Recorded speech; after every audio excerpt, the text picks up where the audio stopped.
आज हम बात करने वाले हैं उस एक शख्स की जिसके बिना आज का भारत शायद वैसा होता ही नहीं जैसा हम उसे जानते हैं। जी हाँ, हम बात कर रहे हैं सरदार वल्लभ भाई पटेल की, जिन्हें हम सब भारत का लौह पुरुष या आयरन मैन ऑफ इंडिया भी कहते हैं। देखिए, उनकी कहानी सिर्फ एक आज़ादी के सिपाही की नहीं है, बल्कि एक ऐसे विजन वाले राष्ट्र निर्माता की है जिसने एक ऐसे देश को एक किया जो बिखरने की कगार पर खड़ा था।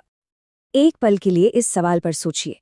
आज हम जिस भारत को एक नक्शे पर देखते हैं, वो हमेशा से ऐसा नहीं था।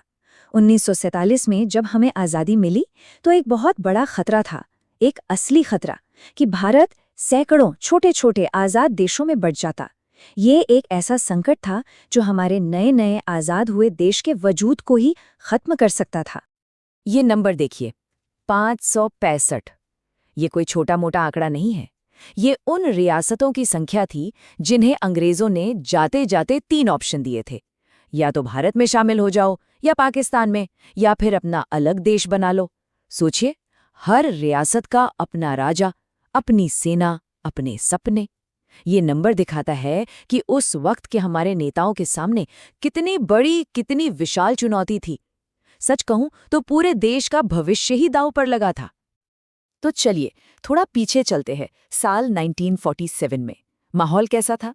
एक तरफ तो आज़ादी का जश्न मन रहा था, लेकिन दूसरी तरफ बंटवारे का दर्द था, और उससे भी गहरा डर ये था कि देश कहीं कई टुकड़ों में न टूट जाए। और ऐसे ही माहौल में हमें एक बहुत ही असाधारण लीडर की जरूरत थी। वो पूरा दौर एक राजनीतिक उथल-पुथल का था। जैसे ही अंग्रेजों का राज खत्म हुआ, इन रियासतों पर से भी उनका कंट्रोल हट गया। कई राजा महाराजा तो अपने लिए एक आज़ाद मुल्क का सपना देखने लगे थे। त्रावणकोर, भोपाल, हैदराबाद जैसी बड़ी-बड़ी और ताकतवर रियासतें अपनी आज़ादी का ऐलान करने की तैयारी में थीं। अगर ऐसा हो जाता तो भारत का नक्शा जानते हैं कैसा लगता? एक पहेली जैसा, जिसके सारे टुकड़े बिखरे हुए हों।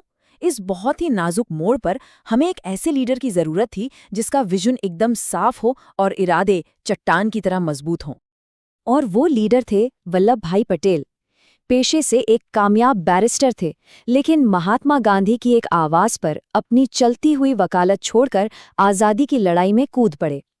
लेकिन बात सिर्फ उनकी देशभक्ति की नहीं थी, उनकी असल ताकत थी उनकी प्रैक्टिकल सोच और जमीन से जुड़ा उनका अनुभव, जिसने उन्हें इस ऐतिहासिक काम के लिए तैयार किया। देखिए, उनका लीडरशिप सिर्फ बंद कमरों की बैठकों या बड़े-बड़े भाषणों तक ही सीमित नहीं था। उन्होंने असल में जमीन पर काम किया था। 1918 में खेड़ा सत्याग्रह को ही ले लीजिए। जब सूखे से फसलें तबाह हो गई, तो उन्होंने किसानों को इकट्ठा किया कि टैक्स नहीं देना है, और अंग्रेजी हुकूमत को झुकने पर मजबूर कर दिया। फिर आया 1928 का बारडोली सत्याग्रह, जहां बढ़े हुए लगान के खिलाफ एक ऐसा आंदोलन चलाया जो पूरी तरह अहिंसक और सफल रहा। इन्हीं सब तजुर्बों ने उन्हें एक ऐसा मजबूत नेता बनाया जो लोगों की नब्ज पहचानता था।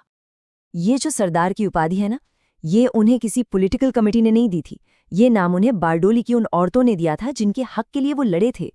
ये उनके ज़मीनी लीडरशिप और लोगों से उनके गहरे कनेक्शन का सबूत था।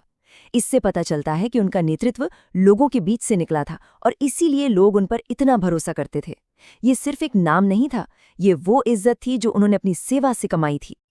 तो चलिए अब आते हैं सरदार पटेल के सबसे बड़े, सबसे मुश्किल और सबसे जरूरी काम पर, इन सारी रियासतों को भारतीय संघ में शामिल करना।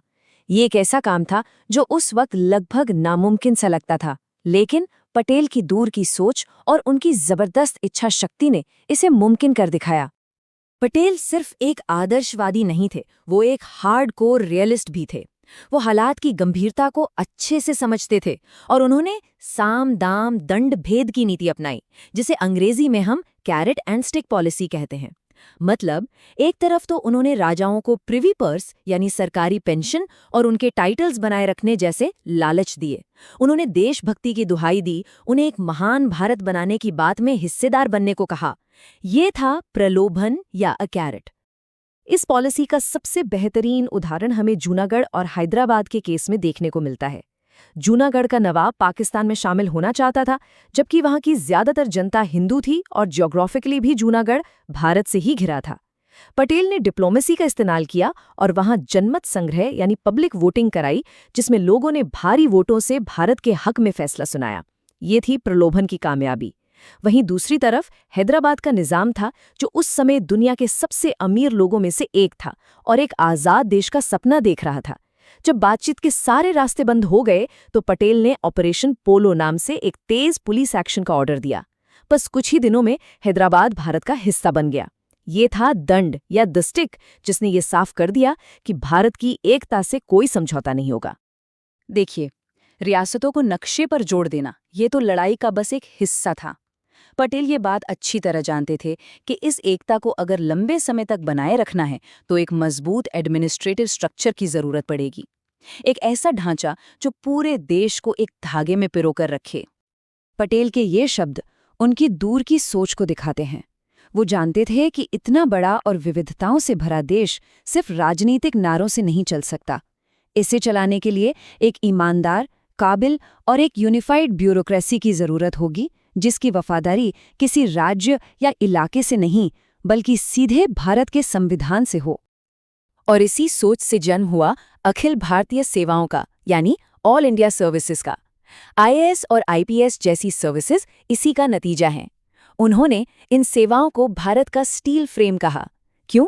क्योंकि जैसे एक बिल्डिंग को उसका स्टील का ढांचा मजबूती देता है, ठीक वैसे ही ये सर्विसेज देश की एकता और अखंडता को बनाए रखने वाली थीं। इन अफसरों की भर्ती केंद्र सरकार करती थी और उन्हें अलग अलग राज्यों में भेजा जाता था।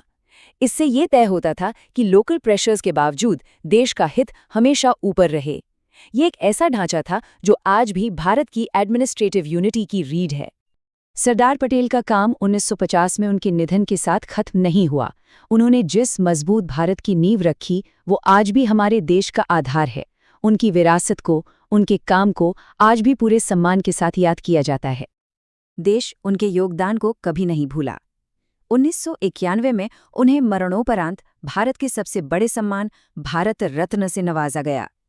उनके जन्मदिन 31 अक्टूबर को 2014 से राष्ट्रीय एकता दिवस के तौर पर मनाया जाता है, जो हमें उनकी सबसे बड़ी देन यानी भारत की एकता की याद दिलाता है। और हाँ, लौह पुरुष का खिताब, ये उनके उस चट्टान जैसे मजबूत इरादे का प्रतीक है जिसने देश के एकीकरण के रास्ते में किसी भी रुकावट को टिकने नहीं दिया। ये संख्या सिर्फ एक ऊंचाई नहीं है, ये उस सम्मान का पैमाना है जो इस देश ने उन्हें दिया है। एक ऐसा स्मारक जो सरदार पटेल के कद और उनके काम की विशालता को दिखाता है। 182 मीटर यानी करीब करीब 600 फीट।